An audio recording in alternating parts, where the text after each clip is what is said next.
छोटी बात पर आग बबूला होना ठीक नहीं।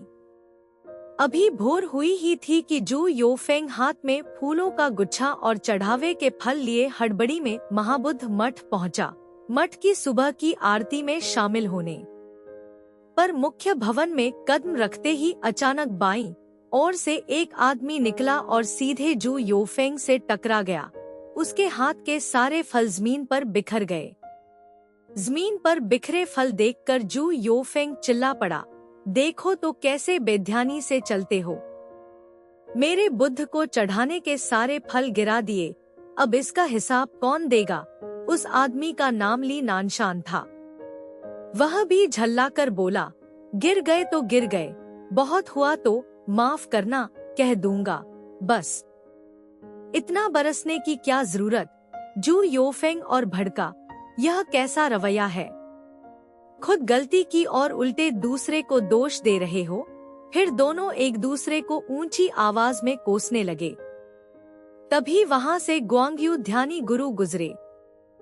पूरी बात जानकर बोले, बेध्यानी से चलना तो गलत है ही, पर दूसरे की माफी स्वीकार न करना भी उतना ही गलत है। ये दोनों ही नादानी हैं। जो सच्चे मन से अपनी गलती मान ले और दूसरे की माफी कबूल कर ले, वही समझदार का बर्ताव है। पल भर रुककर ग्वांग्यू गुरु बोले, इस दुनिया में जीने के लिए हमें कितनी ही चीजों में तालमेल बिठाना पड़ता है।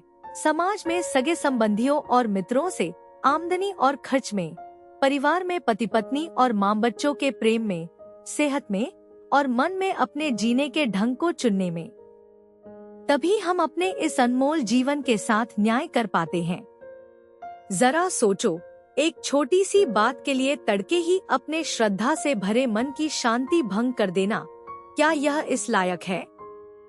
यह सुनकर ली नानशान पहले बोला, गुरुजी, मेरी गलती है, मैं सचमुच बहुत बेध्यानी से चला। और मुड़कर जू योफेंग से बोला, मेरी सच्ची माफी स्वीकार करें, मैं सचमुच नादान निकला। जू योफेंग भी शर्मिंदा होकर बोला, गलती मेरी भी है, इतनी छोटी बात पर मुझे इस तरह आग बबूला नहीं होना चाहिए था। मैं भी सचमुच नासमझ निकला।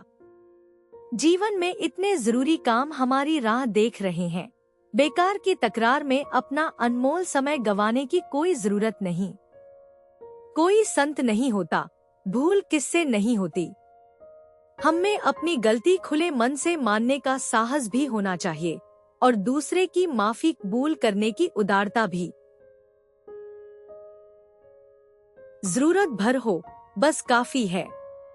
एक दिन बूढ़े गुरुजी ने छोटे भिक्षु को एक बिल्कुल नया काठ का घंटा मुयू दिया। छोटे भिक्षु को वह बहुत पसंद आया। बोला, गुरुजी, यह मुयू कितना सुंदर है, क्या मुझे एक और दे सकते हैं। गुरुजी ने पूछा, इतने सारे मुयू का क्या करोगे। छोटा भिक्षु बोला, मुझे यह बहुत सुंदर लगता है। गुरुजी बोले, आदमी का मन आसानी से नहीं भरता।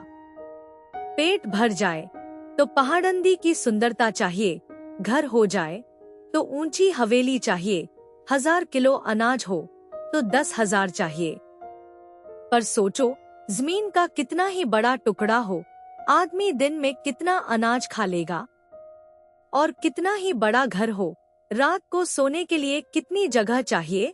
छोटा भिक्षु बोला, समझ गया, जितनी जरूरत हो उतना ही काफी है, हद से ज्यादा लालच नहीं करना चाहिए।